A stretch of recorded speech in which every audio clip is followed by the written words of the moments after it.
Hey, it's Steve at Raybucks. I'm working on the 73 Ford F350, getting replaced the rear cargo light weather stripping, this rubber seal. So a lot of people, I mean, this is actually kind of a hard seal to find.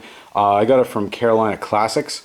I think Dennis Carpenter and a few other places have it, but a lot of people end up just throwing like silicone. You can see that's what's here around here, because this thing obviously leaks. There's water that was getting down inside the cab, which can rot the inside of the roof area and get around the window and mess all that up. So literally it's like a $17 part. So instead of putting silicone on, and silicone ends up getting in everything, and it's not the right type of seal for this, just get the new rubber gasket. So it's super easy to replace.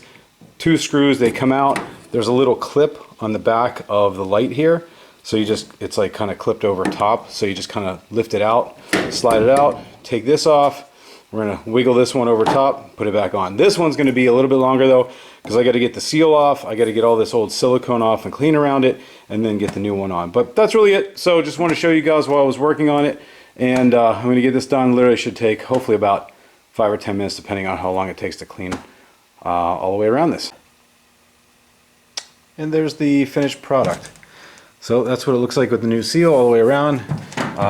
Yeah, this chrome is all pitted and stuff, but again, for this truck we really don't care. That's fine. We're going for that old patina look. We just want to make sure that this seal is good and it keeps water out. So that's it. Thanks for watching. Like and subscribe below. Appreciate it. And keep an eye out for more random videos as we work through this truck.